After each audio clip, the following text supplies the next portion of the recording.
Assalamualaikum warahmatullahi wabarakatuh. Selamat malam dan salam sejahtera untuk kita semuanya.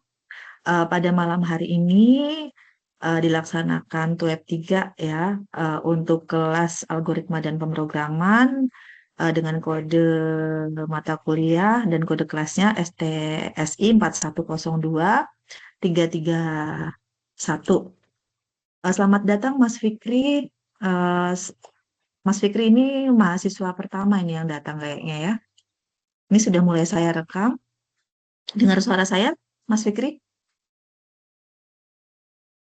Selamat bergabung. Ya, ada Bu suaranya, Bu. Oke, ya. Mas Fikri kalau bisa di open ininya ya, videonya kalau bisa, biar saya juga bisa lihat wajahnya. Tuh. Kalau memang di sana tidak ada atau tidak disambi bekerja, silahkan bisa open kameranya. Ya, sambil menunggu teman-teman yang lain. Tadi saya lihat Mbak Isma, tapi Mbak Isma kayaknya sinyalnya jelek, jadi live gitu. Bisa saya lanjutkan ya, Mas Fikri ya? Sudah saya rekam ya. Sebentar, saya share materi dulu.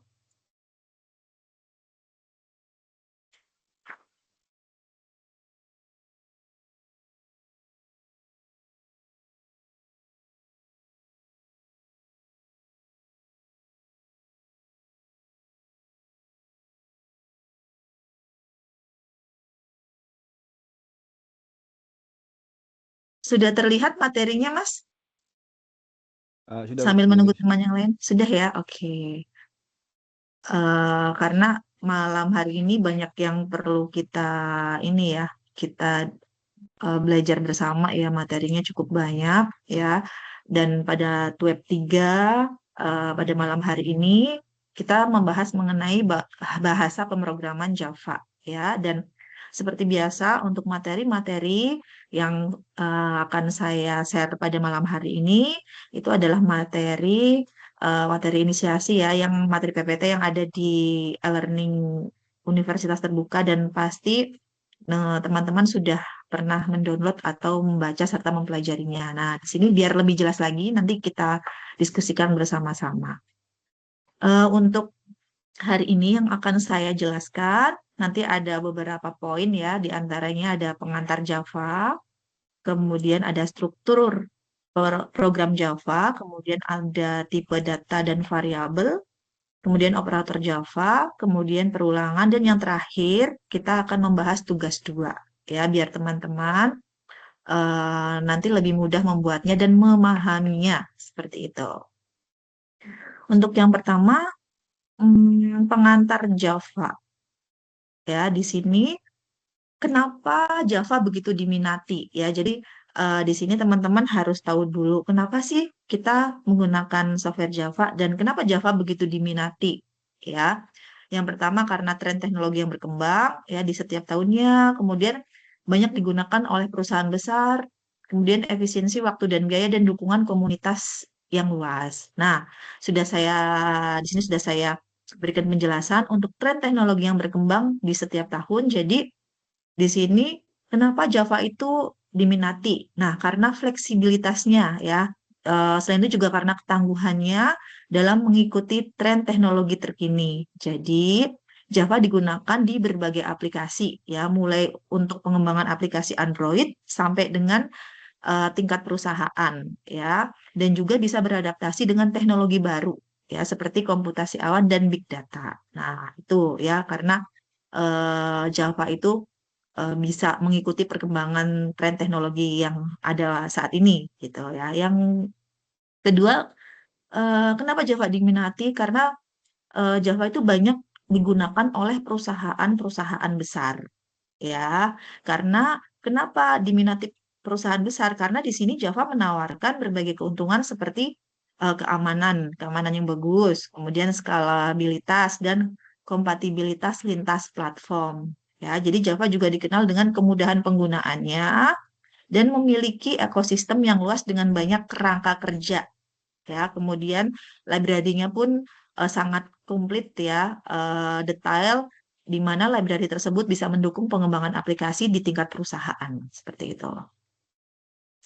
Kemudian efisiensi waktu dan biaya ya. Di sini Java diminati karena menawarkan efisiensi waktu dan biaya dalam mengembangkan perangkat lunak ya. Ini disebabkan oleh beberapa faktor seperti kemudahan dalam pembelajaran. Jadi Java itu bisa dipahami ya bagi programmer-programmer atau programmer pemula gitu ya. Jadi bahasanya itu mudah dipelajari, mudah dipahami ya.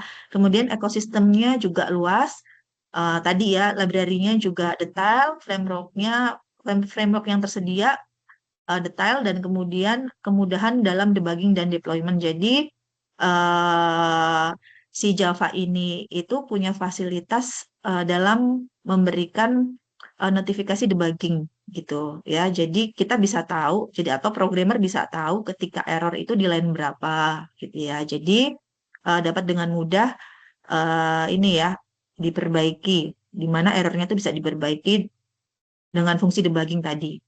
Kemudian dukungan komunitas yang luas. Nah, di sini Java diminati karena memiliki komunitas yang sangat besar dan aktif, ya, yang menyediakan berbagai sumber daya, dukungan dan bantuan bagi pengembang komunitas. Ya, jadi komunitas ini juga berperan dalam pengembangan bahasa Java itu sendiri melalui kontribusi, saran, dan diskusi tentang fitur-fitur baru dan perbaikan. Jadi Java itu banyak diminati ya oleh user-user dan user-user tersebut juga punya komunitas. Nah, di mana ketika dia memakai bahasa pemrograman Java, mereka nih tahu kelemahannya. Java itu kelemahannya di mana? Nah, dari kelemahan tersebut, jadi mereka juga mengembangkan bisa memberikan masukan untuk perkembangan bahasa pemrograman Java ke yang lebih baik lagi seperti itu.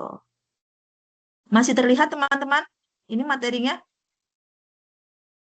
Mas Fikri, masih ya? Masih, masih. Oke, sambil didengarkan ya, sambil menunggu teman-teman yang lain. Karena masih ada cuma kamu nih, ya Mbak Isma belum join lagi. Oke, teman-teman juga harus tahu sejarah rilis Java. Jadi Java itu ada di tahun 1996. Nah, di tahun 1996 itu dulu namanya JDK Beta. Apa itu JDK? Nah, ini ya sudah saya berikan informasi di sini.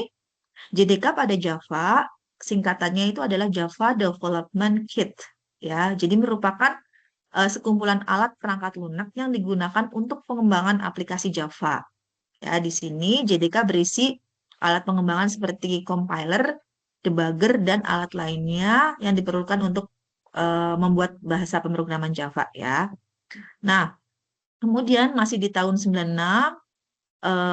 di sini sudah versi JDK 1.0 ya. Nah, kemudian 1 tahun setelahnya di tahun 97 menjadi JDK 1.1 ya, versinya lebih tinggi lagi. Nah, di tahun 98 sampai dengan sebelum 2018 ya menjadi J2SE. Nah, J2SE ini merupakan singkatan dari Java 2 Standard Edition. Nah, di sini merupakan platform inti pemrograman Java yang digunakan untuk mengembangkan aplikasi standar ya seperti aplikasi desktop atau aplikasi web sederhana. Ya, jadi sudah bisa digunakan untuk membuat aplikasi web sederhana ya. Kemudian di sini JD2SE merupakan fondasi bagi semua aplikasi Java dan menyediakan lingkungan untuk bisa menulis bahasa pemrograman ya, kemudian mengcompile ya, kemudian menjalankan kode Java ya, sama fungsinya sama ya. Cuman ini sudah bisa digunakan untuk membuat aplikasi web sederhana gitu. Kemudian di tahun 2018 ini ya sudah jadi Java SE 10 ya. Java SE ini pada Java ya singkatannya adalah Java Standard Edition ya, merupakan platform pengembangan Java yang paling dasar dan umum ya, yang mencakup semua pustaka dan API yang diperlukan untuk pengembangan aplikasi desktop, aplikasi web dan aplikasi yang berjalan di atas platform Java ya.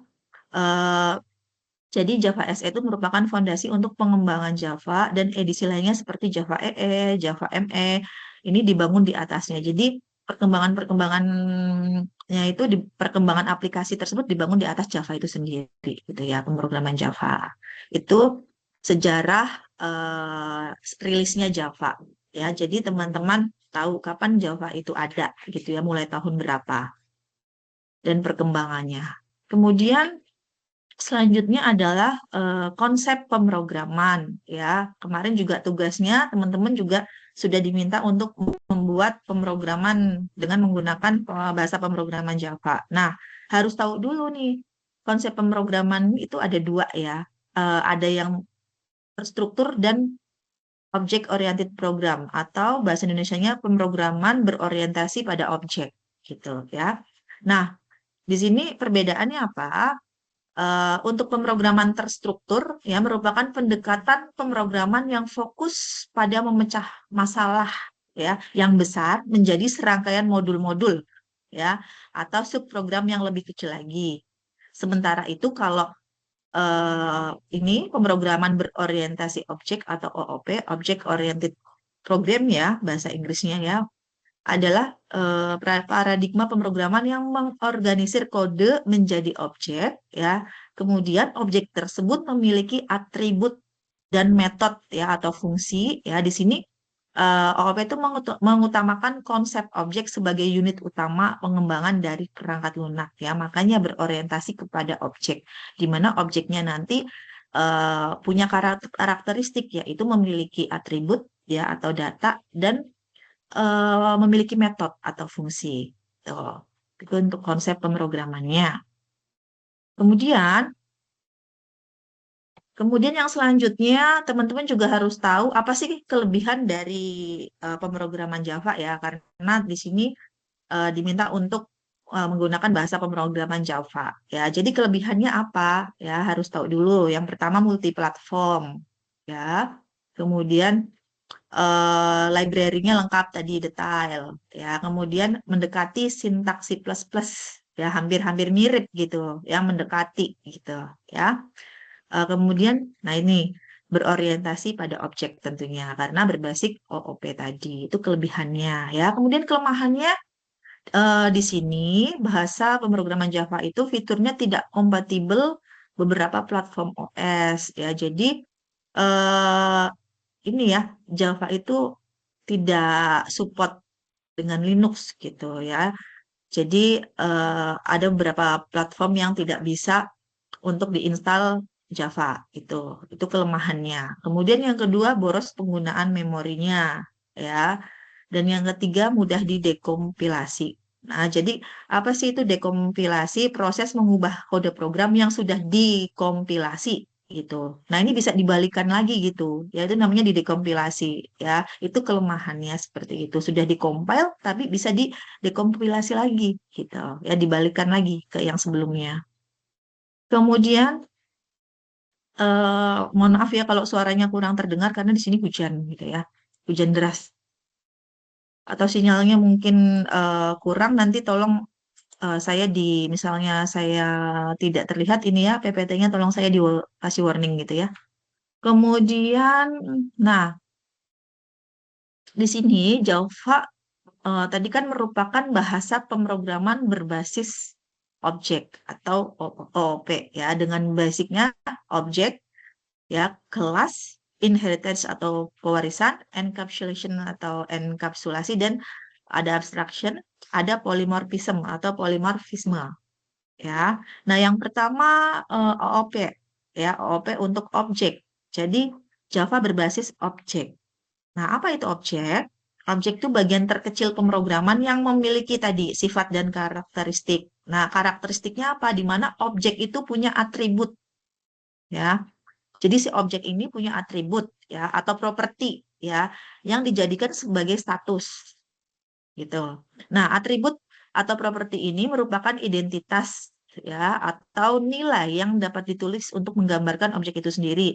Kemudian objek juga punya metode atau behavior atau perilaku, ya, di mana objek nanti ini, ya, bisa bisa berfungsi atau punya fungsi, ya, yang berlaku dan untuk mengakses suatu atribut dari sebuah objek, gitu, ya. Jadi nanti objeknya itu memiliki fungsi gitu. Fungsinya ngapain, bisa apa, seperti itu. Ya, itu. Jadi berbasis objek itu seperti itu pemahamannya. Nah, untuk bisa lebih paham lagi di sini ada ilustrasi ya. Ilustrasinya seperti ini. Ini ada satu buah sepeda ya, sepeda. Jadi teman-teman bayangin objeknya itu sepeda ya. Nah, di sini si sepeda atau si objek sepeda ini punya atribut. Atributnya apa aja ya? Berarti atribut yang melekat pada sepeda ini, pada objek sepeda ini. Dia punya pedal ya. Kemudian punya roda gigi ya. Kemudian punya kecepatan nih yang biasanya apa bisa diatur di stang ya. Kemudian dia juga punya warna. Di sini ada warna putih ya. Kemudian ada jenis lainnya ya di sini ya. Jadi itu adalah atribut pada objek sepeda. Nah, kemudian method atau behavior ya atau perilakunya si sepeda ini bisa ngapain gitu. Fungsinya buat apa? Nah, di sini sepeda bisa pindah roda gigi ya dari gigi satu ke gigi kedua gitu. Kemudian sepeda juga bisa ini bisa dibuat kecepatannya itu bertambah jika dikayuh semakin cepat ya dan bisa juga melambat ya jika dikayuhnya pelan seperti itu ya kecepatannya berkurang. Jadi itulah fungsinya ya itulah metodenya atau perilakunya atau behaviornya itu seperti itu. Itu ilustrasinya. Jadi teman-teman paham ya.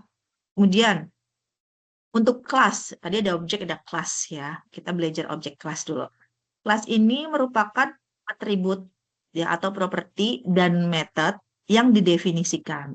Ya, jadi karakteristik dari objek itu didefinisikan. Misal di sini sepeda, ya, objeknya sepeda. Nah, sepeda itu tidak hanya jenisnya itu tidak hanya sepeda aja, punya banyak jenis. Ada sepeda gunung di mana bentuknya itu, nah ini apa namanya nih ya? eh Sepeda gunung tuh bentuknya itu nggak lurus nih, besi yang ada di sini. Nah, kemudian ada sepeda balap yang bentuknya lurus, ada sepeda tandem di mana sepeda tandem itu bisa dinaiki oleh dua orang. Itu bisa dikayuh oleh dua orang. Itu namanya kelas ya. Jadi objek itu punya kelas ya. Kemudian sekarang kita belajar ke struktur program Java karena ketika kalian menulis bahasa pemrograman pasti ada ini ya item-item dari struktur program Java ya formatnya seperti apa gitu. Nah, strukturnya itu ada documentation section ya kemarin ya tahap untuk biar kita bisa menganalisis untuk membuat ini mendevelopment suatu bahasa pemrograman ya salah satunya tuh ada documentation section ya bisa didokumentasikan. Kemudian untuk struktur program Java yang selanjutnya adalah package system, package statement, sorry, import statement, interface statement, class definition, dan main method class. Di mana main method class itu ada subnya yaitu main method definition. Tuh. Nah, di sini saya akan jelaskan terkait bagaimana cara menuliskan dokumentasi ya ketika teman-teman belajar bahasa pemrograman Java. Nah, di sini ada beberapa cara ya dalam menulis sintak komentar dokumentasi berarti kita itu memberikan catatan ya catatan catatan apa? Catatan terhadap bahasa pemrograman yang kita bikin ya biar programmer itu nggak lupa gitu ya fungsinya itu gitu ya. Jadi apakah semua perlu didokumentasikan? Tidak. Jadi yang penting-penting saja. Tapi caranya itu harus tahu. Ya, di sini ada cara di mana ada slash, kemudian dibuka dengan slash dan bintang. Kemudian di sini ditulis ya, misal contoh komentar ini tidak akan dieksekusi. Gitu, dikasih penjelasannya. Kemudian ditutup dengan bintang satu, kemudian slash. Kemudian ada contohnya ya, ada penulisannya bisa slash kemudian dibuka dengan bintang dua ini kalau komentarnya banyak ya komentar ini tidak akan dieksekusi ya kemudian apalagi di bawah nih apalagi di bawah kemudian sama ditutup dengan bintang dan ini slash satu kemudian kalau cuma satu baris aja bisa menggunakan ini ya double slash seperti ini gitu hanya dibuka dengan double slash kemudian kemudian dikomentari gitu ya. Tergantung programmer mau mengomentari bahasa pemrograman. Jadi di sebelahnya sintak itu diberikan tanda ini ya, tanda double slash kemudian dikomentari. Misal ini untuk mengeksekusi jalannya program, misal seperti itu. Dan kemudian kita belajar mengenai statement package ya. Jadi paket atau package bahasa Inggrisnya ya merupakan cara untuk mengelola sekelompok kelas ya, kemudian interface atau subpaket yang didefinisikan dengan sebuah nama tertentu berdasarkan kesamaan atau kemiripan fungsinya. Syarat membuat paket itu ada pendeklarasian dan pemberian nama paket ya, kemudian membuat struktur nama folder berdasarkan kemiripan fungsi dan kompilasi kelas-kelas sesuai dengan nama paket ya. Nah, ini sintaknya atau aturan programnya seperti ini ya, formatnya package, kemudian nama paketnya itu apa. Kemudian diakhiri dengan titik koma. Nah, cara penggunaannya nanti kita terapkan ya, tapi teman-teman di sini harus tahu ilustrasinya dulu ya. Paket itu seperti apa gitu. Misal nih, contohnya tadi kan di awal contohnya sepeda ya. Nah, di sini juga dicontohkan untuk folder paket sepeda ya. Sepeda itu eh, ini namanya sepeda itu kita ibaratkan folder paket sepeda ya. Ada folder paket sepeda di mana di dalam kardus folder paket sepeda ini terdapat dua paket. Ya, ilustrasinya seperti itu. Ada paket sepeda gunung, kemudian ada paket sepeda santai. Ya, kok tahu? Nah, ini Bu. Ya, kok tahu ini di sini ada namanya. Jadi paket kemudian paket sepeda ya karena ini folder sepeda namanya sama gitu ya. Kemudian kelasnya kelas apa? Public kelas sepeda gunung. Dikasih nama sepeda gunung berarti paket pertama adalah sepeda gunung ya. Kemudian public void sepeda gunung ini formatnya ya untuk menuliskan ini ya program.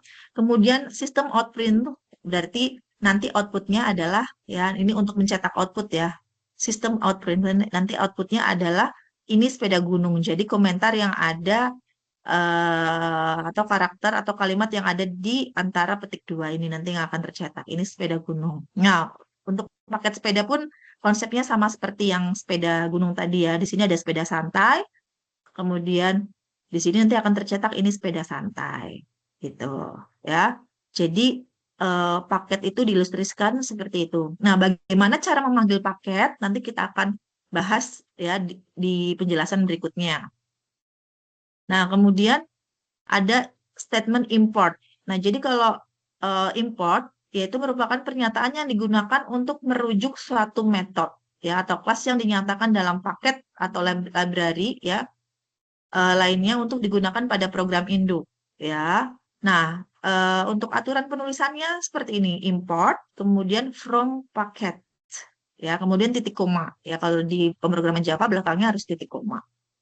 Nah, ini ya cara untuk melakukan import seperti ini ya, memanggil si kelas yang ada di dalam tadi seperti ini ya. Ini ada folder tadi ya, folder paket sepeda, isinya ada dua ya, sepeda gunung dan sepeda santai. Nah, mau dipanggil ya, diimport menjadi satu. Itu seperti apa sintaknya ya? Nah, di sini ada contohnya, import paket sepeda. Nah, berarti mengimport paket sepeda ini, folder paket sepeda. Kemudian kelas sepeda. Ya, kelasnya namanya sepeda. Ya, jadi yang tadinya dua paket dijadikan satu, dipanggil gitu, diimport jadi satu. Nah, kemudian kurung buka, public static void main string arguments args ya. Ini untuk format untuk penulisan ini ya, penulisan program-program yang ada di dalamnya gitu ya. Dikasih tipe data string ya, pasti. Itu formatnya dan ditutup dengan kurung kurawal tutup nih seperti ini.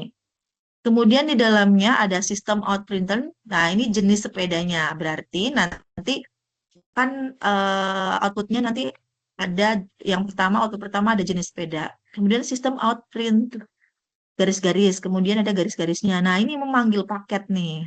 Ya, cara memanggil paket nanti di sini dikasih nama sepeda gunung, di mana sepeda gunung ini adalah kelas tadi ya, kelas yang ada di dalam folder ini. Dipanggil nih sepeda gunung.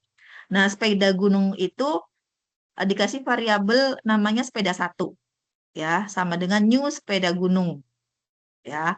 Nah, kemudian dipanggil sepeda satu titik sepeda gunung, gitu. Kemudian sepeda santai, kelas sepeda santai, ya dipanggil. Nah, dikasih di sini sepeda dua, gitu. Kenapa tidak sepeda satu? Karena sepeda satu sudah dipakai oleh si sepeda gunung gitu ya. Jadi tidak boleh dipakai lagi. Jadi sepeda dua di sini sama dengan new sepeda santai. Kemudian sepeda dua titik sepeda santai. Jadi sepeda dua punyanya sih sepeda santai seperti itu ya. Jadi teman-teman perlu memahami dulu gitu ya. Next, kita belajar mengenai statement interface. Nah, di sini interface itu seperti kelas pada Java, tetapi memiliki konstanta statik dan metode abstrak. Ya, sintaknya misal di sini public interface sepeda. Misal ya, langsung ke contohnya aja. Kemudian di sini public void. Ya, kemudian sepeda gunung, public void sepeda santai. Itu ya, untuk contoh pemanggilannya. Nah, kemudian kita kembali lagi ke kelas ya. Jadi kelas ini template untuk membuat objek ya yang mendefinisikan status tadi status atau atribut dan behavior atau perilaku. Nah, beberapa hal mengenai kelas di sini kelas hanya memiliki akses modifier public dan default. Kelas public harus memiliki nama file Java yang sama dengan nama kelasnya ya. Kemudian contoh jika nama kelas sepeda, maka filenya wajib dengan nama sepeda titik Java. Seperti itu, ya, tidak boleh lain. Ya, nggak boleh motor titik Java itu tidak boleh, ya. Kemudian satu file Java bisa membuat lebih dari satu kelas non-publik, ya, dan wajib hanya memiliki satu kelas publik. Kelas publik dapat dilihat oleh semua kelas, ya. Jadi kelas dengan akses default hanya dapat dilihat oleh kelas dalam paket yang sama. Tuh. Nah, di sini ya, misalnya contohnya ya, contohnya public class sepeda gunung, kemudian public void info, kemudian di sini ditampilkan outputnya sistem out println ini sepeda gunung seperti itu untuk penampilan ya. Itu untuk teman-teman sudah tahu bagaimana cara cara dan memahami apa itu objek dan kelas ya, serta cara penulisannya. Nah, sekarang kita masuk ke tipe data dan variabel karena untuk membuat suatu pemrograman bahasa Java, teman-teman harus membuat variabel. Ya, di situ ada variabel tentunya. Nah, variabel tersebut untuk bisa digunakan harus diberikan tipe data. Gitu. Jadi variabel itu merupakan wadah ya atau tempat ya.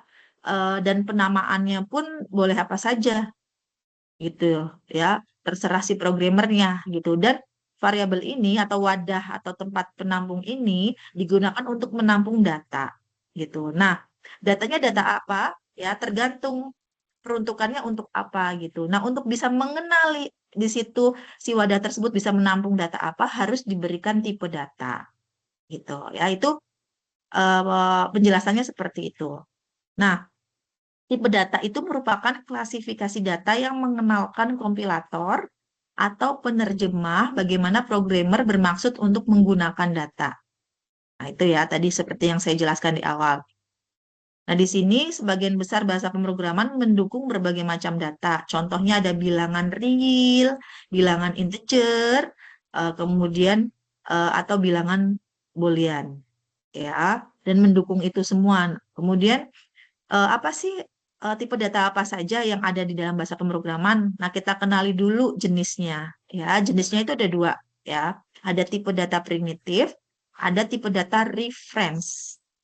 Di sini untuk tipe data primitif itu ada ini ya terdiri dari ini yang ada di tabel. Ya, teman-teman bisa memahami. Contohnya di sini ada tipe data, nama tipenya Boolean. Nah, Boolean ini nilainya adalah true or false. Jadi benar atau salah gitu ya. Bisa benar atau bisa salah ya untuk menampung tipe data logika gitu ya. Alokasi memorinya hanya satu byte ya. Kemudian jangkauannya not applicable ya, tidak ada ukurannya karena logika dia true atau false gitu ya. Kemudian ada char. Nah, char nilainya single karakter ya, alokasi memorinya 2 bytes ya. Kemudian all Unicode characters. Jadi bisa kode di dalamnya, bisa simbol, kemudian bisa huruf ya. Digunakan untuk variabel untuk menampung karakter gitu ya. Contohnya nama, alamat seperti itu. Kemudian byte ini nilainya integer ya, alokasinya 1 byte ya. Nah, di sini eh, jangkauannya itu dimulai dari angka negatif 128 sampai 127. Kemudian short, integer dan long juga nilainya integer ya. Di sini alokasi memorinya dua short untuk 2 byte, integer 4 byte, long 8 byte. Nah, di sini beda-beda ya, berdasarkan apa? Kenapa kok alokasi memorinya itu beda-beda berdasarkan jangkauan ukurannya ya, jangkauan data yang digunakan untuk menampung tuh sampai seberapa banyak. Nah, semakin banyak ya semakin alokasi memori yang dibutuhkan tuh semakin besar gitu ukurannya. Kemudian float, nilainya floating point number ya, ukurannya 4 byte. Nah, digunakan untuk pecahan biasanya. Kemudian ada double, floating point number di sini ukurannya 8 byte. Nah, ini ya jangkauannya sekian-sekian nih ya, panjang. Itu tipe data primitif ya. Nah, kemudian bagaimana cara penggunaan tipe data primitif ya di dalam suatu bahasa pemrograman Java? Nah, di sini sudah dicontohkan ya. Contohnya misal di sini ada public class tipe Boolean ya. Di sini sudah ada kelasnya tipe Boolean ya. Kemudian nah, di sini ada public static void main string argument di sini dan kurawal buka ya. Kemudian tutup-tutup ini sudah format ketika kita menuliskan bahasa pemrograman Java ya. Jangan lupa dikasih seperti ini ya untuk pemanggilan kelas. Nah, pendeklarasian Boolean di sini Boolean kondisi ya, statusnya Boolean status, di mana di sini ada 2 variabel yaitu variabel nilai 1 dan nilai 2, di mana variabel nilai 1 dan 2 ini diberikan tipe data integer ya. Nah, kemudian isi atau nilai dari yang ada yang tertampung ya. Kan tadi variabel itu adalah wadah atau tempat penampungan. Di sini ada nilai 1, ini 7 ya. Kemudian nilai 2 isinya 10. Ini ya. Nah, di sini angka. Jadi tipe datanya integer ya, karena nilai yang akan diberikan adalah nilai bilangan bulat. Jadi di sini integer. Nah, kemudian Boolean kondisinya ya isinya itu nilai 1 lebih besar dari nilai 2 ya. Nah, kita lihat 7 itu lebih besar dari 10 ya. Nah, kemudian isinya apa? Teman-teman lihat ya. Di sini juga Boolean statusnya sama dengan true. Ini hanya untuk cetak ya. Nyetak nanti outputnya true. Nah, ini di bawahnya cetak sistem out println tipe data Boolean. Di sini output atau keluarannya tipe data Boolean. Kemudian ada titik-titik ya. Kemudian nilai Boolean 7 lebih dari 10. Nah, ini sama dengan dipanggil plus Boolean kondisi, dipanggil variabel Boolean kondisi. Nah, apakah 7 lebih besar dari 10? Nah, berarti Boolean kondisinya mengatakan false karena memang 7 itu nggak benar kalau lebih dari 10, dia salah. Nah, dia akan memberikan jawaban false. Nah, kemudian di bawahnya nilai Boolean status sama dengan true. Jadi, apakah status dari jawaban false ini sudah benar? Nah, berarti di sini tercetak true gitu. Ya, benar bahwa 7 lebih dari 10 salah gitu. Harusnya 7 itu bilangan kurang dari 10 seperti itu ya. Penggunaan atau penerapan Boolean. Nah, kalau cara seperti apa? Kita bahas di deklarasinya saja ya. Yang jelas untuk format penulisan program teman-teman tadi mengikuti kaidah ya, sudah sama tadi ya, dibuka dengan public class, static void, kemudian kurung kurawal dan ditutup dengan kurung kurawal juga. Di sini ada variabel char ya. Ada 3 variabel char ya, 1, 2, 3 ini. Nah, tipe datanya juga char karena akan digunakan untuk menampung karakter ya. Di sini ada tanda petik A, kemudian di sini ada hexa, ya, di mana hexa ini, nah ini ada dokumentasinya ya, slash slash. Nah, ini dimaksud untuk memberikan apa, biar programmer tahu ya, biar kita tahu bahwa di sini angka dan campuran sini, karakter yang dari sini 0x0 ff32 itu merupakan tanda tanya. Nanti pasti yang keluar outputnya adalah tanda tanya. Ya, ini hanya untuk dokumentasi, jadi kita paham ya penggunaannya seperti ini tadi dokumentasi section ya. Kemudian di sini char 3 di sini menampung slash tag ya atau tab ya. Di sini dokumentasinya di sini adalah tab ya. Jadi setelah itu ya char 3 itu yang di ini adalah tab ya, yang tercetak itu adalah tab atau spasi gitu ya. Nah, kita lihat di sini ada keluaran. Nah, bisa menghasilkan keluaran ini kita lihat di cetak ini nih ya, ada dokumentasi cetak. Nah, di sini ada tipe data char, kemudian garis, kemudian dipanggil nih tipe char, char satu dipanggil plus char satu. Berarti spasi char satu isinya A. Kemudian char 2 isinya tanda tanya, dan char 3 isinya itu ini. Char 3 isinya adalah A spasi manggil char 3 tadi ya, untuk memberikan spasi ditambah B gitu. Ya berarti A spasi B ya. Itu seperti itu pemahamannya. Kemudian untuk tipe data byte short integer long, nah ini jadi satu ya sekalian aja. Di sini ada beberapa variabel, ada tipe byte, tipe short, tipe integer, tipe long. Ini variabel di mana tipe datanya yang sebelah kiri nih ya, tipe byte, byte, isinya 50 ya, short, tipe short, short ya, isinya ini ya. Nanti teman-teman bisa lihat nih di outputnya ya, 0x7e23. Kemudian ada integer long. Nah, kemudian dipanggil bahwa tipe byte ya di sini dipanggil ya, dipanggil dicetak, kemudian dipanggil isinya ini 50 yang pertama untuk tipe byte, tipe short ada 32291, tipe integer 2146666, kemudian long tipe long ada 922000000. Nah, memanggil gitu ya. Jadi ditampilkan keluarannya seperti ini, yaitu contoh penggunaannya. Kemudian untuk data primitif ya, untuk data primitif real ya, di sini misal public class bilangan real ya, kemudian nah ada tipe float satu, ini variabelnya ya, tipe float satu, tipe float dua, tipe double satu, tipe double dua ya. Misal variabelnya itu boleh tidak diganti, boleh kalau variabel ya. Ini yang sebelah kiri tipe datanya float, float, double, double. Kenapa float, float? Karena nantinya akan dimasukkan pecahan ya. Kemudian double juga nanti pecahan ada koma-komanya. Cuma tadi ya float sama double itu ada jangkauan rank gitu ya, yang ini. Jadi tidak semua sama walaupun untuk pecahan. Nah, ini program untuk mencetak dan hasilnya seperti ini. Ya, di mana tipe float 1 0,13, float 2 0,25, jadi pecahan semua seperti ini ya. Nah, kemudian tipe data referensi. Ya, jadi merupakan tipe data yang digunakan untuk memegang referensi dari sebuah objek. Ya, baik instance dari kelas. Ya, pendeklarasian tipe data ini hampir sama dengan deklarasi pada tipe data primitif. Bedanya, ketika kita mendeklarasikan tipe data referensi, harus membuat instance dari kelas tersebut ke objek. Ya, contohnya tipe data referensi itu ada kelas, array, dan interface.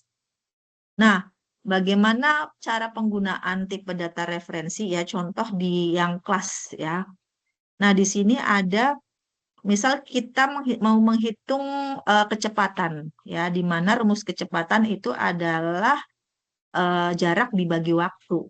Nah, dalam ilmu matematika, jarak itu simbolnya S, P itu simbol untuk waktu ya. Jadi di sini diberikan dua variabel S sama T ya. Karena mau menghitung kecepatan, tentunya yang akan diinput adalah nilai ini ya, angka ya, bilangan bulat. Nah, maka dari itu tipe data dari variabel S dan T adalah integer. Kemudian di sini baru nih ya di ini dibuat public static void main string argument ya deklarasi variabel dengan kelas. Kelas adalah untuk ini dokumentasinya ya biar tidak lupa ya didokumentasikan seperti ini. Untuk kelas hitung kecepatannya ya di mana kelas hitung kec itu hitung kecepatan titik koma. Jadi untuk membuat hitung kecepatan di sini.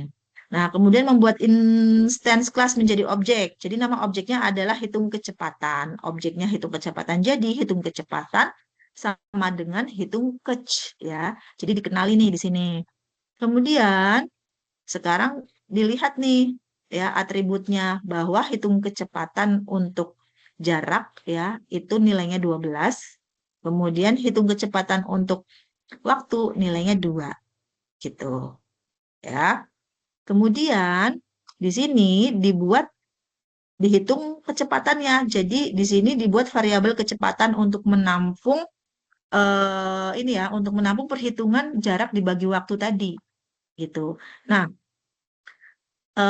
memungkinkan untuk ketika ini ya, ketika pembagian itu ini kan jarak dibagi waktu 12 bagi 2 itu hasilnya itu 6 ya, tapi memungkinkan misalnya S-nya itu 13 kemudian dibagi 2 ada hasil pecahan. Nah, maka dari itu kecepatan itu diberi tipe data float gitu ya. Bisa jadi nanti hasilnya itu adalah pecahan. Karena kebetulan saja di sini yang diberikan nilai untuk S itu adalah 12, T-nya 2, jadi ini bukan ini ya, bukan pecahan atau bukan bilangan desimal. Nah, kemudian di sini dicetak outputnya kecepatan sama dengan plus itu spasi ya, kemudian dipanggil kecepatan ya, kecepatannya dipanggil. Berarti nilai kecepatan itu pada variabel ini variabel kecepatan itu adalah 12 bagi 2. Berarti nilainya 6. Nah, outputnya seperti ini. Kecepatan sama dengan 6. Tuh. Itu untuk kelas ya. Kemudian nanti teman-teman bisa sambil gitu ya. Kemudian, nah ini kita belajar variabel ya. Jadi variabel tadi kan sudah saya sampaikan ya ilustrasinya itu merupakan wadah atau tempat untuk menyimpan nilai atau data ya. Jadi variabel ya, merupakan lokasi atau tempat ya di memori komputer yang digunakan menyimpan informasi atau data dari sebuah program untuk selanjutnya nilai tersebut atau data tersebut bisa diproses oleh komputer gitu ya. Jadi bayangannya itu variabel data, sorry, wadah atau tempat gitu, di mana nanti wadah tersebut akan menyimpan suatu nilai ya, entah itu nilainya bilangan bulat kah, atau pecahan kah, atau karakter kah, tergantung tujuannya dan nanti diberikan tipe data agar bisa dikenali, oh ternyata variabel itu untuk menampung karakter gitu, makanya dikasih tipe data char seperti itu. Ada 3 variabel pada Java, ya, ada variabel lokal, instance, dan statik. Nah, untuk variabel lokal, pertama itu variabel yang dideklarasikan dalam sebuah lingkup kecil atau lokal, seperti method atau blocks, ya. Yang kedua, ruang lingkupnya kecil juga dan hanya bisa diakses dalam ruang lingkup yang lebih kecil, ya. Nah, di sini nanti teman-teman bisa, ya, untuk lebih jelas atau lebih detailnya, teman-teman bisa lihat di modul punyanya UT ya di ruang baca virtual, masuk ke webnya UT, di situ ada ruang baca virtual. Nah, kalian bisa lihat modul-modul untuk algoritma dan pemrograman ya. Bisa lebih jelas lagi di situ. Nah, di sini untuk variabel lokal ya, untuk pembuatannya atau penerapannya seperti ini. Ya, misal nih, public kelas kecepatan. Kemudian ada public void tambah kecepatan. Integer misal cepat sama dengan 0. Nah, di sini variabel cepat ya dikasih nilai 0 ya, dikasih nilai 0 ya, nilai awal 0 dan tipe datanya integer. Di mana cepat sama dengan 0 plus 40. Kemudian dicetak nanti outputnya adalah penambahan kecepatan, kemudian dipanggil nih cepatnya, variabel cepatnya 0 plus 40 kan hasilnya 40. Maka nanti lihat ya keluarannya adalah ini sama ya penambahan kecepatan titik 2 spasi terus 40. Nah, kemudian baru di bawahnya ada public static void main string baru didefinisikan di sini nih ya kelasnya. Ya, itu metode konstruktor blok ya yang ini variabel lokal kecepatan. Nah, kalau instance itu bagaimana? Kalau instance itu bedanya sama yang lokal, ya kalau di instance variabel yang dideklarasikan itu dalam sebuah kelas, namun di luar metode. Nah, contoh kita lihat yang tadi. Ini kan kalau variabel cepat ini ditulisnya setelah public void ya. Tapi kalau variabel instance ini ditulisnya itu sebelum public void di sini. Jadi di luar method. Itu perbedaannya dengan instan lokal dengan instance ya. Nah, fungsinya sama di sini ya. Setelah itu dibuat ini dipanggil, dicetak dan menampilkan output. Bedanya itu aja ya. Kemudian variabel static nih. Kalau static ini variabel yang dideklarasikan dengan keyword static ya. Variabel ini dapat diakses langsung tanpa membuat objek dari kelas terlebih dahulu. Ya, contohnya nih ya, public class sepeda, kemudian public static string jenis sepeda, kemudian static integer jumlah sepeda, gitu ya. Di sini baru public static void main string argumen jenis sepeda, sepeda gunung, kemudian jumlah sepeda sama dengan 4. Nah, ini baru dicetak, ada dua yang dicetak, sepeda gunung dan jumlah sepeda. Nah, itu cara pembuatan atau penempatan dalam ini ya, dalam menerapkan variabel. Nah, ini ada variabel statik, ini sudah dijelaskan di sini. Nah, ini diakses bebas oleh metode, ya tidak perlu menyebutkan objek di sini. Jadi diakses bebas, bedanya seperti itu. Nanti teman-teman bisa dibaca lagi, dipahami lagi gitu ya. Kemudian selanjutnya kalau tadi kita belajar variabel, kita sekarang belajar mengenai operator Java ya. Jadi operator itu merupakan simbol yang digunakan untuk memberikan perintah kepada si komputer ya untuk melakukan aksi satu atau lebih operan. Ya, dalam matematika, operan adalah objek dari operasi matematika. Nah, di dunia komputer, operan itu bagian dari instruksi komputer untuk menentukan data yang akan dioperasikan atau dimanipulasi dan dikembangkan dari data itu sendiri. Contohnya seperti ini. Ya, contohnya eh, di ekspresi ya. Ekspresi adalah suatu bentuk yang menghasilkan suatu nilai dalam sebuah ekspresi. Terdapat operator dan operan. Misalnya nih, 10 tambah 5. 10 plus 5, di mana plus ini merupakan operator. Ya, 10 dan 5 ini merupakan operan. Dibandingkan atau pembanding.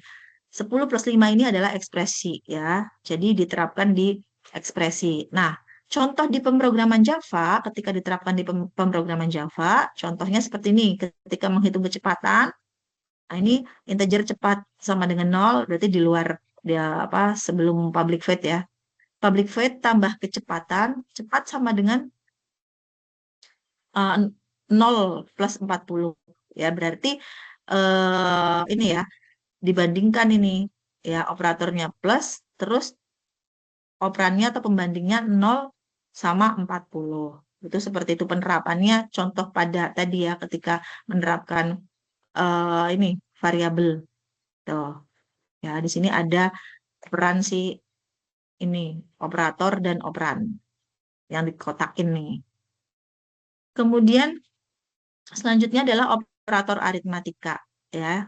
Operator aritmatika ini digunakan untuk melakukan operasi aritmatika sederhana pada tipe primitif. Misalnya di sini ada operator tambah, kurang, perkalian, pembagian dan modulus. Ya, di sini ada deskripsinya. Kalau tambah berarti contohnya ya misal A plus B hasilnya 15, A min B hasilnya 5, A kali B hasilnya 50, A bagi B hasilnya 2, A modulus B hasilnya 0 ya. Modulus itu di ini simbolnya adalah persentase seperti ini ya, sisa hasil bagi. Ya, itu operator untuk aritmatikanya. Nah, untuk penerapannya, misal di sini eh, contoh pada pemrograman Java-nya, ya di sini kelas operator aritmatika. Ya, kemudian dibuat di sini ada variabel A, B, C, D, E, dan F. Ya. di mana variabel ini digunakan untuk menampung nilai bilangan bulat. Makanya di sini, maka dari itu di sini diberikan tipe data integer ya. Kemudian ada juga variabel X, Y, dan Z di mana variabel ini diberikan tipe data string karena yang ditampung adalah karakter. Ya, kemudian bagaimana bisa tampil output seperti ini? Operator aritmatika, kemudian petik-petik, garis putus-putus. Nah, ini ada di sini sistem outprintlnya ya. Nah, ini untuk operatornya A plus B sama dengan. Nah, ini A plus B sama dengan. Dipanggil nih nilai A plus B. Berarti 10 tambah 5, 15. Kemudian yang selanjutnya baris kedua A min B dipanggil nih 10. A-nya 10 min 5, 5 ya. Kemudian yang ketiga dipanggil nih, digabungkan X plus Y plus Z. Maka hasilnya algoritma dan pemrograman. Ya. Kemudian di bawahnya A kali B, 10 kali 5, 50. Benar, A bagi B, 10 bagi 5, 2. Ya. Yang terakhir modulus, A modulus B, 10 dibagi 5 hasilnya 2. Berarti sisa hasil baginya adalah 0. Ya, karena tidak ada sisa hasil baginya ya. Adalah 0 benar ya di sini. Ya 0. Ya, itu seperti itu penerapannya untuk operator aritmatika. Kemudian selanjutnya adalah operator unary. Jadi, operator aritmatika digunakan untuk memanipulasi nilai variabel itu sendiri. Biasanya digunakan dalam perulangan dan logika if. Ya, untuk unary itu ada positif, ada negatif, ada tambah satu ya decrement gitu ya, ada kurang satu increment dan ada kebalikan dari nilai boolean. Kalau true berarti tanda serunya atau kebalikannya berarti false. Sebaliknya jika false berarti kebalikannya adalah true seperti itu ya untuk memanipulasi nilai boolean di sini. Nah, penerapannya kita lihat nih ya langsung di sini. Di sini ada variabel A, B, nilainya integer, min 10, 5, boolean kondisinya true, nilai awalnya ini ya. Kemudian unary-nya, ya, unary-nya hasil A, A++, hasil B, plus plus B, kemudian di print, ya. Di print berarti hasilnya ini adalah min 10, kemudian 5 tambah 1 dikremen ya, 6, kemudian hasil jadinya di sini Boolean kondisinya adalah false ini ya karena di sini ada Boolean kondisi di sini true. Nah, kemudian di sini ada kebalikannya ya tanda seru kondisi. Jadi dari true menjadi false. Ini hasilnya seperti ini outputnya. Itu untuk unary ya. Kemudian untuk operator penugasan, operator yang memberi tugas pada variabel tertentu ada sama dengan ya untuk mengisikan nilai, ada penambahan, pengurangan, perkalian ya, kemudian pembagian dan sisa hasil bagi. Ini untuk penugasan eh, apa untuk beda dengan yang tadi ya, aritmatika ya. Di sini sama dengan tuh pengisian nilai plus sama dengan itu penambahan. Jadi simbolnya itu berbeda gitu. Nah, di sini contohnya seperti ini, ya. Contohnya, nah di sini nih variabel penugasan nih, ya. Di sini integer ya, dikasih nilai integer A-nya 20, B-nya 10. Kemudian, nah di sini ini outputnya, ya. Outputnya A, A plus B 20 tambah 10, 30. Nah, ini outputnya. Jadi, output ini diambil dari yang ada di sintak ini ya. Ini juga nih K plus L 30,7 ditambah 5,67 sama dengan berapa? Di sini ada nih ya 36,7. Ini juga diambil dari sini dijadikan satu ini ya. Ini seperti ini untuk contoh penugasannya ya untuk operator penugasan. Dan untuk relasional, operator relasional ya digunakan untuk memeriksa hubungan kesetaraan lebih besar dari kemudian ada kurang dari gitu ya. Contohnya di sini ada simbol lebih besar. Teman-teman ini juga udah paham ya. Untuk simbol relasional ada lebih kecil, ada sama dengan, tidak sama dengan, lebih besar dari sama dengan, dan lebih kecil dari sama dengan, ya. Nah, contohnya penerapannya pada Java seperti ini, ya. Di sini operator relasional kelasnya, ya. Ini outputnya, jadi diperhatikan antara penulisan dengan output. Di sini ada variabel dengan nilai 10 dan 20, tipe datanya integer. Kemudian di sini ada A sama dengan 10, ya. Kemudian dibagi NY sama dengan B, gitu ya, titik, koma, kayak gitu. Nah, kemudian ada A sama dengan B, ya. Dipanggil nih A sama dengan B, gitu ya. Nah, ini ya, semua yang ada di sini itu muncul di sini outputnya. A sama dengan B, apakah 10 sama dengan 20? Misal, ternyata 10 itu tidak sama dengan 20, ini ya di baris 3. Maka dari itu, hasilnya adalah false, gitu ya. Contoh lagi nih, yang baris ini, A kurang dari sama dengan B, A-nya 10, B-nya 20, apakah A kurang dari B? Iya, eh, tapi tidak sama dengan B. Tapi di sini kan atau sama dengan B berarti hasilnya adalah true. Itu seperti itu. Ya. Nah, ini A sama dengan 10. Yang pertama nih A sama dengan 10 benar. Nah, di bagi N-nya ini adalah spasi ya. Sorry, bukan spasi tapi enter. Kemudian di sini ada ditulis Y sama dengan B ya. N itu enter ya. Berganti baris. B-nya adalah 20. Ya, 20 ya sama dengan B gitu. Ya sama dengan B, tapi di sini tidak memanggil variabel B tapi dituliskan sebagai karakter jadi Y sama dengan B gitu. Itu seperti itu.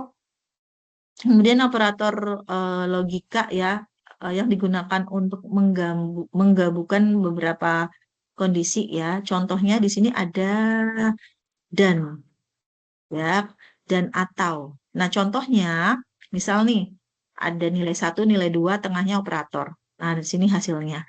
Jika logika true, jika true ya, kemudian bertemu atau di sini operatornya dan true, maka hasilnya true. Jika true dan false, hasilnya false. Jika false dan true, hasilnya false. Jika false ketemu atau dan false, ya logikanya hasilnya adalah false. Tuh, ya. Jadi kalau dan itu, ya jika nilai dan itu, jika true ketemu false, hasilnya false. Ya mau dibalik pun false ketemu true, ya hasilnya false. Gitu. Kecuali true ketemu true, hasilnya true. Ya contohnya seperti itu. Nah, untuk penerapannya, operator logika pada bahasa pemrograman Java seperti ini. Kita lihat di sini ada operator logika ya, sebelahnya itu output. Nah, di sini kalau di atas itu nilai awal ya. Nilai awalnya 10, 20, 15 ya, tipe datanya integer. Nah, booleannya di sini dikasih variabel JKMN. Nah, kita lihat A. Nilai A 10 lebih besar dari B 20. Apakah 10 lebih besar dari 20? Kan tidak, false. Berarti di sini nilainya false. Kemudian dan A kurang dari C. Apakah 10 kurang dari C? False juga nilainya. Maka hasilnya adalah false. Lihat baris pertama, false. Ya. Kemudian yang kedua. Nah, ini untuk mencetak ya. Cetak C berarti dipanggil nilai J tadi false, kemudian dicetak false gitu ya. Jadi teman-teman melihat bisa tercetak di sini ya karena dari sistem outprintan ini ya. Di sini saya akan memberikan pemahaman di sini logika dalam mempelajari operator logikanya. Kemudian A kurang B berarti 10 kurang dari 20. Hasilnya true. Ya, benar 10 kurang dari 20. Dan A kurang dari C. 10 kurang dari 15. Benar juga hasilnya true. True dan true berarti true. Gitu ya. Kemudian A lebih besar dari B. 10 lebih besar dari B. Ya, berarti false karena 10 kurang dari B atau A kurang dari C. Ya, berarti A kurang dari C, 10 kurang dari 15. Hasilnya benar, true. Nah, kalau atau false ketemu true, hasilnya true.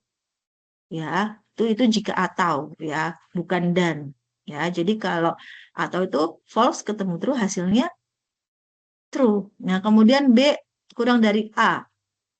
20 kurang dari 10, salah. Ya, ketemu atau C kurang dari A. 15 kurang dari 10. 15 kurang dari 10 salah juga, berarti hasilnya false. Ya, perbedaannya kalau logika N itu true and false, hasilnya false, sebaliknya false and true, hasilnya false. Pokoknya kalau ketemu false itu hasilnya false. Nah, jika perbandingannya atau logikanya atau, nah itu kalau jika false ketemu true berarti hasilnya true. Sebaliknya juga true bertemu dengan false ya, jika atau itu hasilnya true. Gitu. Itu perbedaannya di situ. Nah, kemudian operator ternari. Ya, operator ternari itu ini ya, sebenarnya itu versi singkat dari pernyataan if else ya, diganti simbolnya jadi tanda tanya seperti ini ya. Dan titik dua untuk memisah jawabannya. Nah, B A kurang dari 10 jika A ya. Kan tadi cuman disingkat aja ya. Tanda tanya jika A kurang dari 10 maka cetak A lebih dari 10.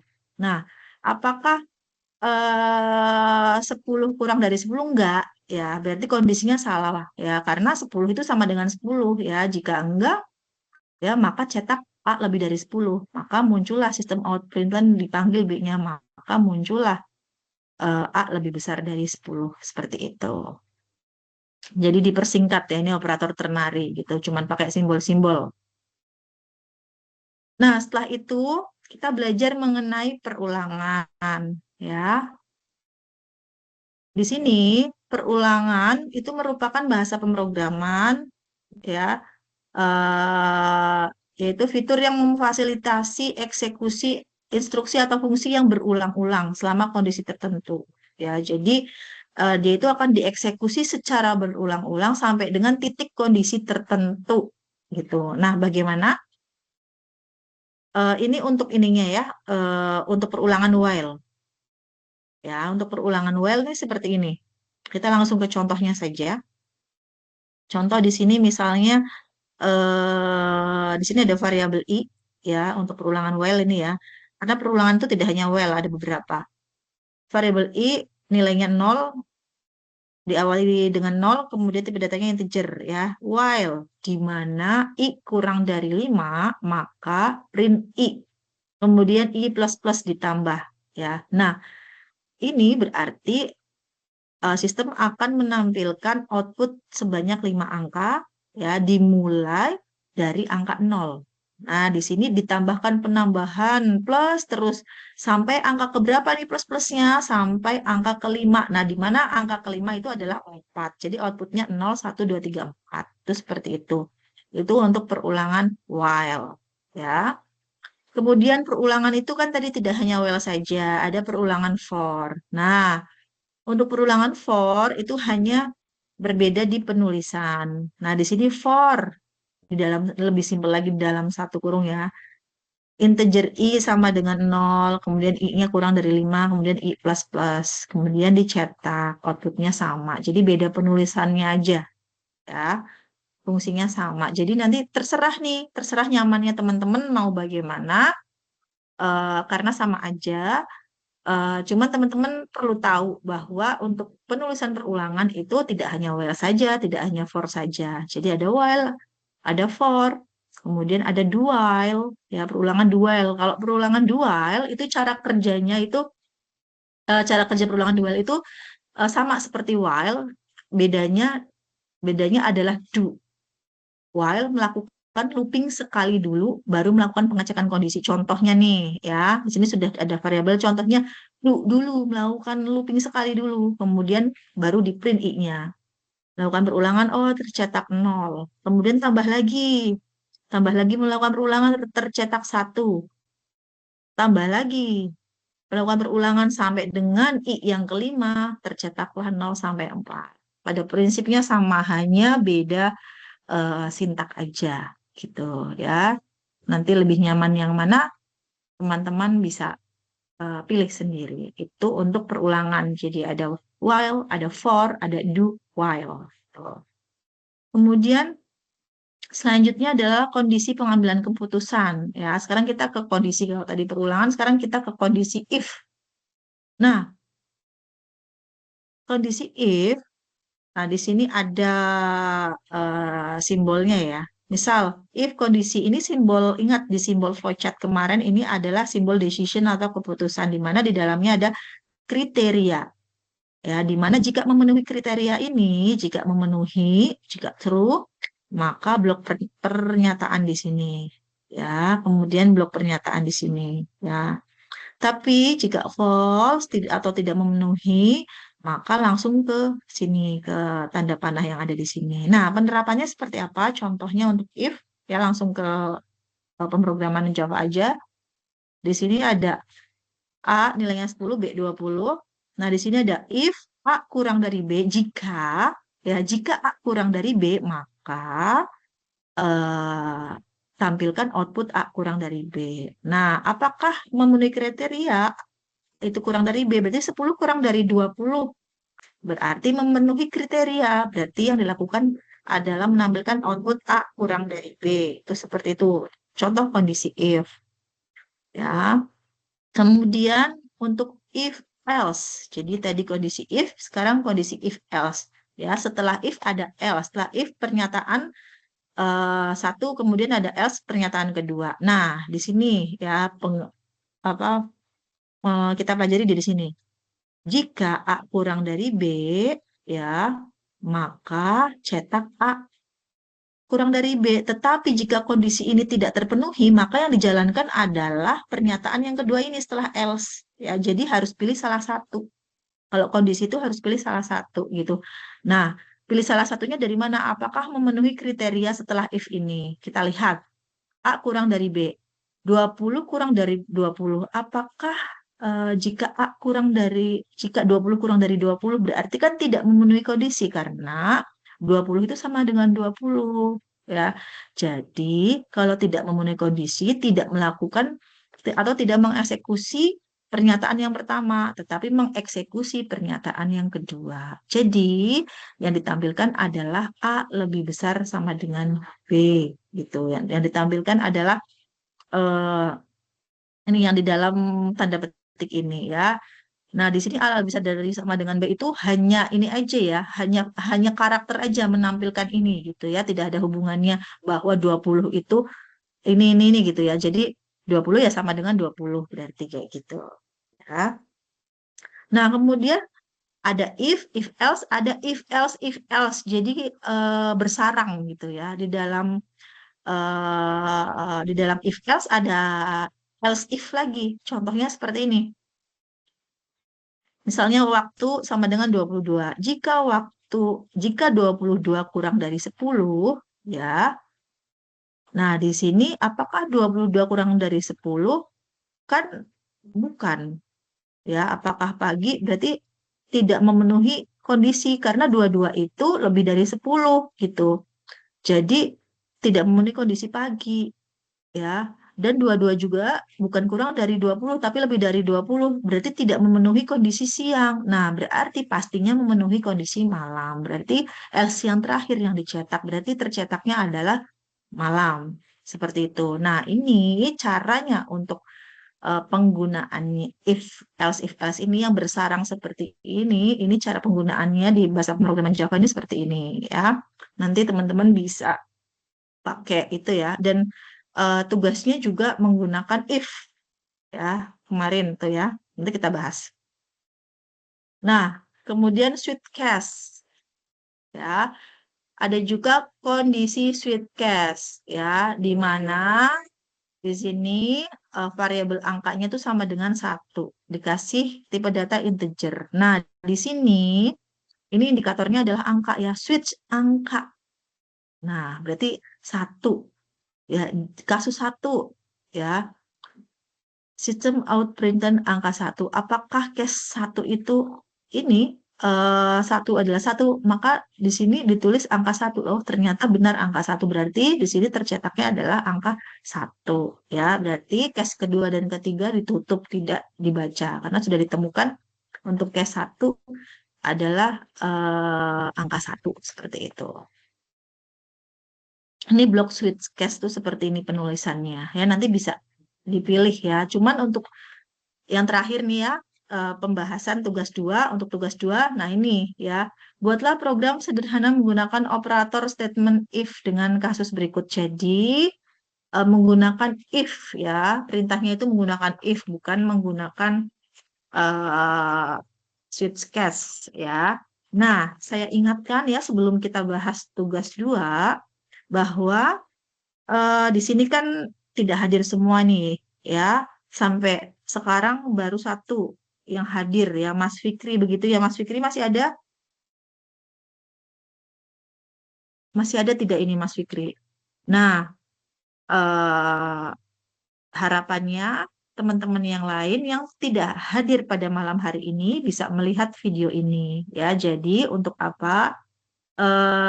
Supaya teman-teman, tujuannya supaya teman-teman itu paham cara penggunaan if ya dalam tugas gitu ya. Tadi juga sudah panjang lebar saya sampaikan untuk konsepnya. Kemudian teman-teman juga ini ya apa perlu saya ingatkan kembali ya bahwa untuk pembuatan tugas itu menggunakan format video ya untuk memaksimalkan nilai ya. Yang tidak menggunakan format video berarti hanya dapat nilai 80 ya. Tapi kalau lengkap dengan video akan saya maksimalkan nilainya 100 ya, lengkap dengan video dan benar nilainya 100 ya. Dan jangan lupa ya dikerjakan tugas-tugas yang ada di e-learning ya, karena satu kali saja teman-teman tidak mengerjakan tugas ya dari sekian tugas yang ada di e-learning akan mendapatkan nilai E ya. Itu saya dapat dari UT seperti itu ya, informasi yang harus disampaikan ke mahasiswa ya. Saya menyampaikan juga ini ya dari pihak UT-nya untuk bisa memberitahukan ke mahasiswa jika tidak mengerjakan salah satu dari tugas maka nilainya langsung E. Jadi harapan saya dan saya selaku tutor itu menghimbau untuk membuat seluruh tugas gitu yang ada di e-learning agar nilainya tidak E. Kemudian ada berita baiknya lagi bahwa tugas satu dan tugas 2 itu diperpanjang sampai dengan 1 Desember 2025.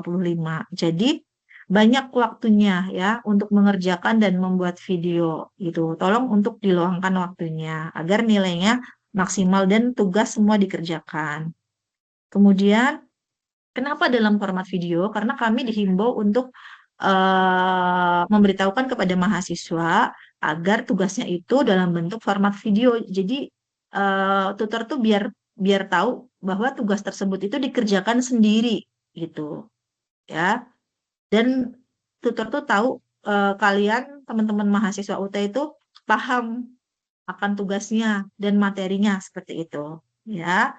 Kemudian saya ingatkan kembali untuk teman-teman aktif dalam forum diskusi. Ya, di situ kan tidak hanya ada tugas, tapi ada forum diskusi. Silahkan teman-teman aktif di situ, ya, karena di forum diskusi kan juga ada pertanyaan ya, biar teman-teman itu terjadi atau terjalin komunikasi antara tutor dengan teman-teman atau teman-teman sendiri dengan temannya sendiri, gitu. Ya, tolong untuk bisa aktif. Nah, sekarang kita bahas bahwa sebenarnya soalnya itu sama seperti yang tugas satu ya. Bedanya tugas satu itu teman-teman itu membuat flowchart dan procedure code gitu ya. Nah, di tugas 2 ini sudah membuat dengan bahasa pemrograman Java ya. Soalnya sama ya. Menghitung jumlah penghasilan di mana inputannya adalah golongan dan jam lembur ya. Nah, jumlah penghasilannya berarti gaji golongannya ditambah jam lemburnya berapa ya, akumulasi dari gaji golongan dan jam lembur. Nah, di sini sudah ada kriteria atau ketentuan di mana golongan A itu adalah 5 juta, B 6,5 juta dan C 9,5 juta ya. Dan lemburnya juga Untuk 1 jam adalah 30% dari gaji pokok, 2 jam 32% dari gaji pokok, 3 jam 34% dari gaji pokok, untuk 4 jam 36% dari gaji pokok, dan untuk 5 jam atau lebih, misal 6 jam, 7 jam, 8 jam, dan seterusnya, itu terhitung 38% dari gaji pokok kok. Ya, pokoknya itu intinya 5 jam ke atas itu 38%. Nah, itu kriterianya seperti itu. Nah, nanti programnya itu akan menampilkan output seperti ini. Ya, di mana user ya akan diminta untuk memasukkan golongan. Nah, tahunya dari mana ini? Ada output masukkan golongan karyawan A atau B atau C. Kemudian di sini si user akan menginputkan A. Kemudian masukkan jam lembur. User akan menginputkan 2 jam lemburnya. Kemudian di sini baru rincian gaji karyawan. Setelah di enter, keluarlah golongan karyawan, golongannya A. Ya, kemudian penghasilan pokoknya 5 juta. Kenapa 5 juta? Tadi sesuai dengan kriteria bahwa gaji pokok golongan A adalah 5 juta. Kemudian penghasilan lembur, yaitu 1.600.000. Ya, tadi ya, sesuai dengan prosentase. Ya, kalau 2 jam itu berapa persen tadi itu ya, sesuai dengan prosentase. Nah, kemudian jumlah penghasilannya adalah akumulasi dari 5 juta ditambah 1.600.000. Ya, jadi jumlah penghasilan yang diterima oleh user tersebut adalah 6.600.000. Seperti itu outputnya. Ya, di sini saya menggunakan interpreter compiler online ya untuk bahasa pemrograman Java. Ya, nah di sini kelasnya adalah gaji karyawan. Ya, ini saya jelaskan konsepnya ya. Di sini scanner inputnya ini scanner ya ada inputan, kemudian di mana ada variabel gaji pokok dan gaji lembur. Gaji pokoknya integer ya, kemudian gaji lemburnya double ya. Nah, kemudian di sini ada dokumentasi nih untuk input golongan karyawan. Nah, tadi output yang pertama di sini masukkan golongan karyawan A atau B atau C. Nah, untuk bisa menginputkan harus diberikan variabel lagi, variabel untuk menampung golongan. Nah, variabelnya adalah golongan. Ya, dikasih tipe data char. Kenapa tipe data char? Karena akan menampung karakter entah itu A, B, atau C. Ya, di sini user bisa menginputkan karena ada ini input next, kemudian top up user cache. Nah, jika dia menginputkan di sini fungsinya ya, jika dia menginputkan huruf A kecil, di sini akan dibalikan menjadi terbaca sebagai A kapital seperti itu. Ya, kemudian di sini input jam lembur. Ya, ada masukan jam lembur. Jadi ini user diminta memasukkan jam lembur. Nah, jam lembur pastinya adalah angka. Jadi tipe datanya integer. Ya, di sini eh, inputan ini ditabung di dalam jam lembur. Ya, dengan tipe data integer. Kemudian menentukan gaji pokok berdasar golongan. Jika golongannya A, nah ingat nih, ya ingat tadi simbol-simbol untuk operator ya. Nah, ini sama dengan A, maka gaji pokoknya 5 juta. Nah, ini pakai if ya. If bersarang tadi yang if ada else if-nya. Else if jika golongannya B, maka gaji pokoknya 6,5 juta. Jika golongan C, maka gaji pokoknya 9,5 juta. Nah, selain itu berarti jika di input selain A, B, C, maka golongan tidak valid. Mau di input D, mau di input angka 1. Pokoknya selain ini golongan tidak valid gitu. Ya. Nah, kemudian menentukan gaji lemburnya.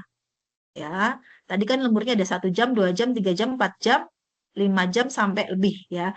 Jika jam lembur sama dengan 1, if jam lembur sama dengan 1, di sini ada fungsi if juga ya. Gaji lembur sama dengan gaji pokok kali 0,30, jadi 30% gaji pokok. Else if jam lembur sama dengan 2, maka gaji lemburnya 32% kali gaji pokok. Else if lagi sampai 3 kali 34, else if lagi nih sampai terakhir ya, lebih dari sama dengan 5 ya, berarti 38%. Ya, itu. Kemudian ditutup. Kemudian setelah itu sudah diketahui golongannya, sudah diinput ya golongannya, ditabung dalam variabel, kemudian sudah diinput juga kemudian ditampung di dalam variabel ya untuk jam lemburnya, maka dari itu bagaimana cara menghitung total gaji? Nih ya, total gaji rumusnya adalah gaji pokok ditambah gaji lembur. Jadi akumulasi dari gaji pokok plus gaji lembur ditampung dalam variabel total gaji. Nah, di sini double ya, dikasih tipe data double ya.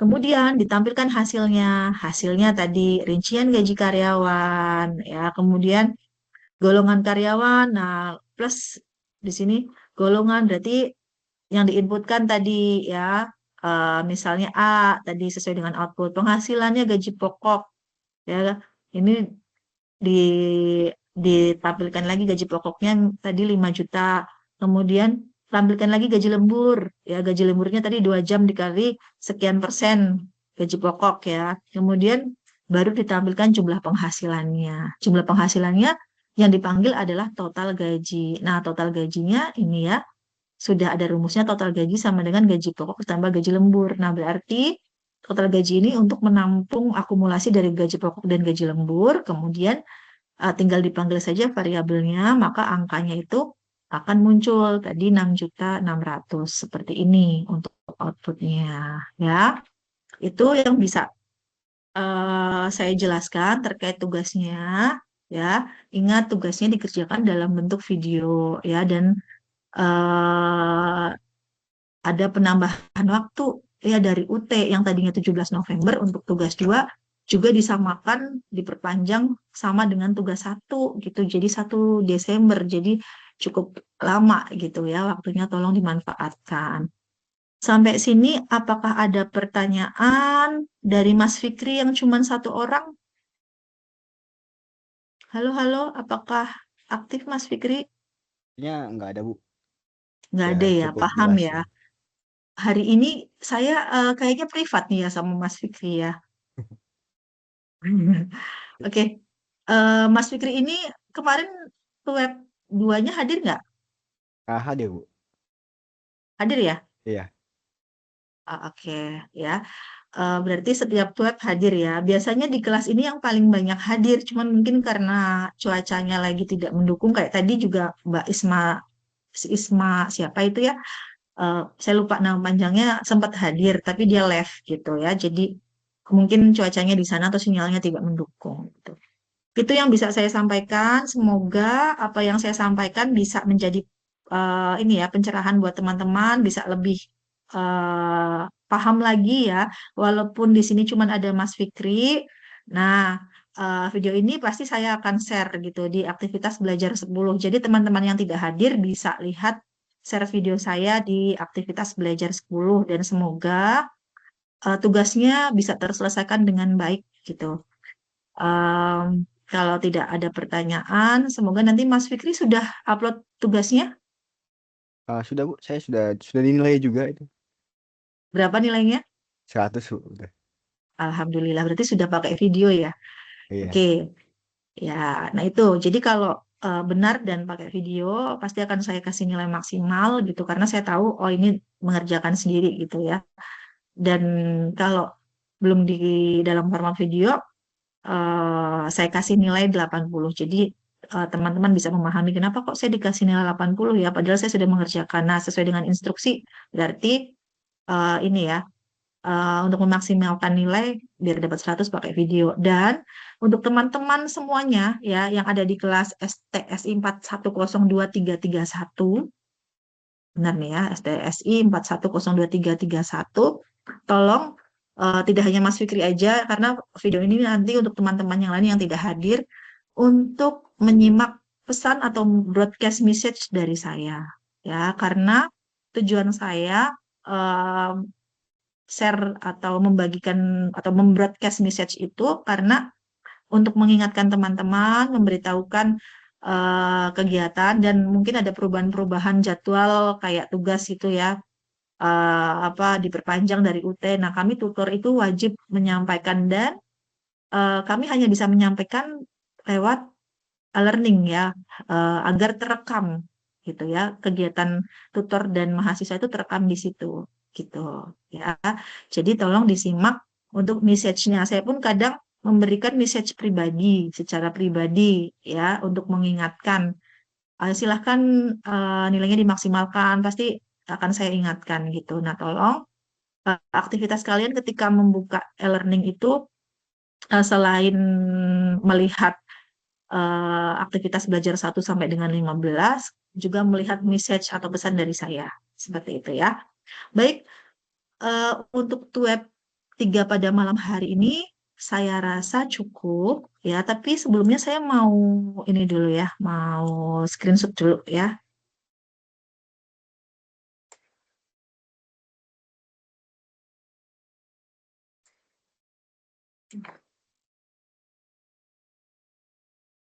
Sebentar, saya screenshot dulu untuk bukti.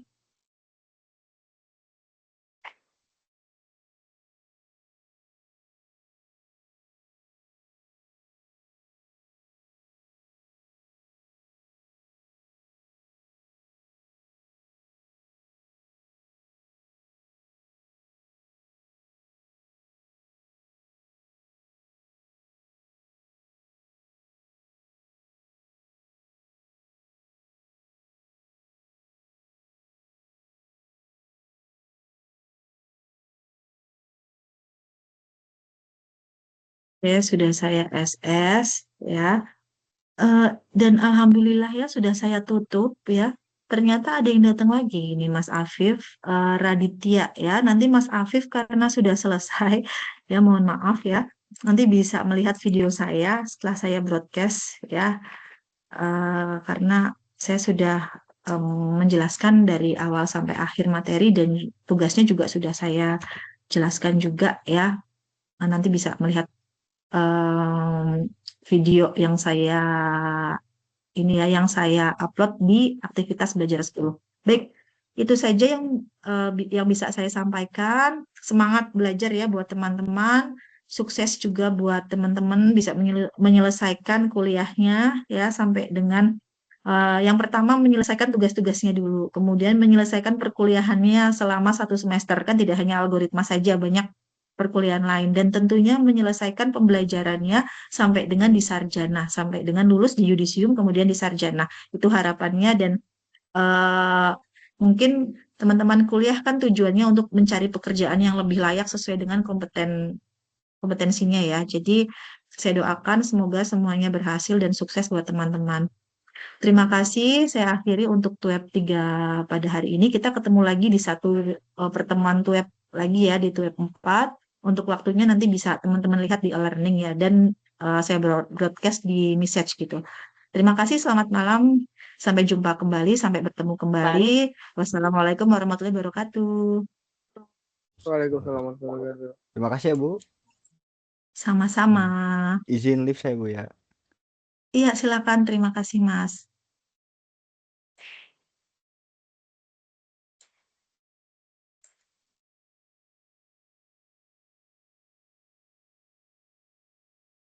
Saya izin live juga ya.